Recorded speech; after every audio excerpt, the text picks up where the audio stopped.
भगवान श्री राम की प्रतिष्ठा करनी है। भारतीय जीवनादर्शों के सर्वोच्च आदर्श भगवान श्री राम है।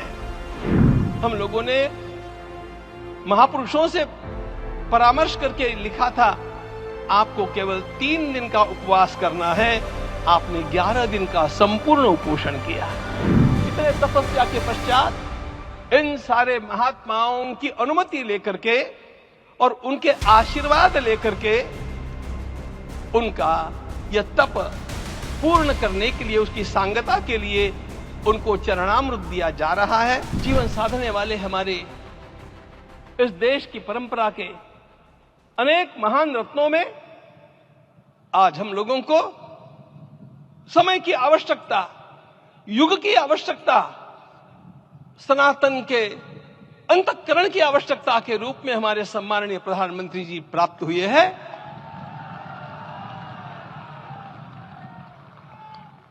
यह केवल इस देश का नहीं, यह संपूर्ण विश्व का सौभाग्य है कि आज एक ऐसा राजर्षि हम लोगों को प्राप्त हुआ।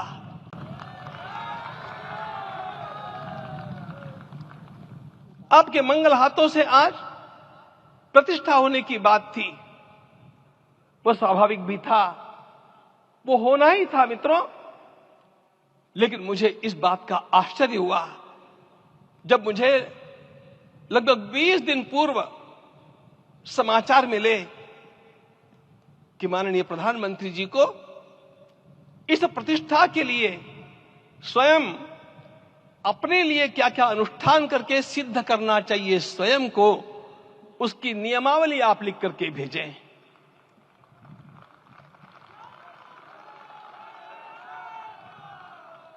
जिस प्रकार का हमारे देश का राजनीतिक माहौल है, कोई भी आकर के किसी भी समय कुछ भी कर्म करके चला जाता है, वो उद्घाटन हो चाहे पौधारोपण हो चाहे कुछ भी हो, लेकिन उसके लिए मैं अपने को सिद्ध करूं, इस प्रकार की भावना कहां होती है? यदि किसी ने पूछा तो मैं कहूंगा कि यहां होती है। मैं कर्मणा मनसा वाचा, कर्म से, मन से और वाणी से अपने को उसके लिए शुद्ध बनाऊं, सिद्ध बनाऊं, और उसका मार्ग तप ही है। भगवत गीता ने कहा, यज्ञ दान तप कर्म न त्याज्यम कार्य में तप। तप से ही विशेष परिशुद्धि होती है। आज मुझे आपको बतलाने समय अंतःकरण गदगद होने की अनुभूति हो रही है। मैंने तो कहा था, हम लोगों ने महापुरुषों से परामर्श करके लिखा था, आपको केवल 3 दिन का उपवास करना है।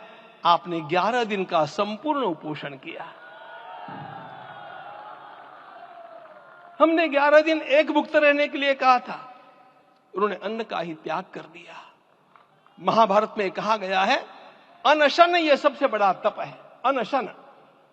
और उसको उनके जीवन में साकार होते हुए मैंने केवल देखा नहीं, मैं थोड़ा तार्किक हूं। आपकी परम पूजनीय माता जी से मिलकर के मैंने उसको रिकन्फर्म भी किया था कि आपका यह अभ्यास 40 वर्षों का है। ऐसा तपस्वी कोई राष्ट्रीय नेता प्राप्त होना यह सामान्य बात नहीं है। वे इन दिनों में हमने कहा था कि आपको विदेश प्रवास नहीं करना चाहिए, क्योंकि सांसर्गिक दोष भी आते हैं। विदेश प्रवास टाल दिया सांसर्गिक देशों के इस दोषों की संभावना के कारण, लेकिन दिव्य देशों का प्रवास ऐसा किया। नासिक से आरंभ किया, गुरुवायूर गए, श्रीरंगम गए, रामेश्वरम गए। इन सारे स्थानों पर जाकर के वहां के परमाणुओं को लेकर के और पूरी भारत माता के हर कोनों में जाकर के मानो वे निमंत्रण दे रहे थे कि आइए दिव्य आत्माओं, अयोध्या पधारिए और हमारे राष्ट्र को महान बनाने के लिए आशीर्वाद दीजिए।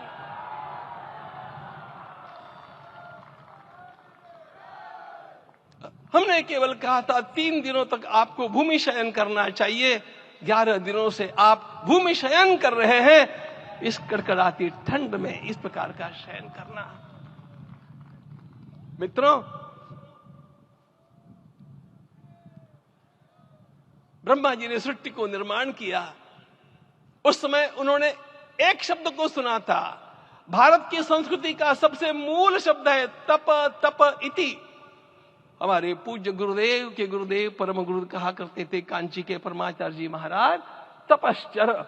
मैं जब भी उनसे मिलता था वे कहते थे तपश्चर। आज तप की कमी हो गई है और उस तप को हमने साकार आप में देखा।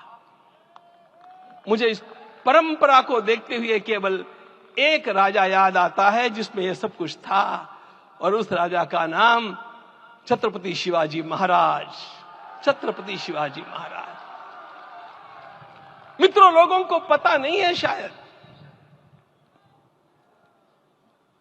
वे स्वयं जब मल्लिकार्जुन के दर्शन के लिए श्री शैलम के ऊपर गए, 3 दिन का उपवास किया, 3 दिन शिव मंदिर में रहे, और महाराज ने कहा कि मुझे राज्य नहीं करना है, मुझे संन्यास लेना है, मैं शिव जी की आराधना के लिए जन्मा हूं, मुझे संन्यास लेना है, मुझे वापस मत ले जाइए।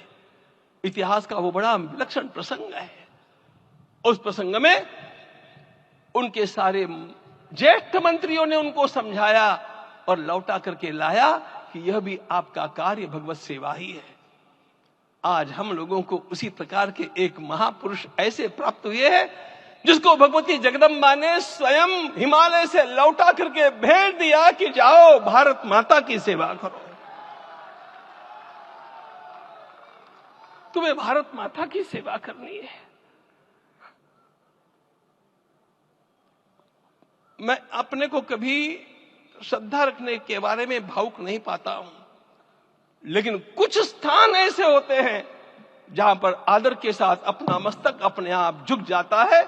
ऐसा एक स्थान हम लोगों को उच्च पदस्थ इस राजर्षि ने जब दिखाया तो मुझे छत्रपति शिवाजी महाराज के गुरु समर्थ रामदास स्वामी महाराज की याद आ गई। उन्होंने शिवाजी का वर्णन किया, निश्चयाचा महामेरु, निश्चयाचा महामेरु, बहुत जनासी आधारू, अखंड स्थितिता निर्धारू, श्रीमंत योगी, श्रीमंत योगी, श्रीमंत योगी। हम लोगों को आज एक श्रीमंत योगी प्राप्त हुआ।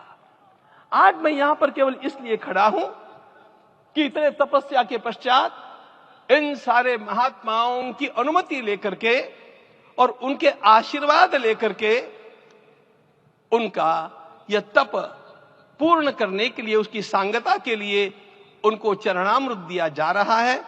आप सबकी सहमति हो तो आप सब लोग ओंकार का घोष करके मुझे सहमति दें।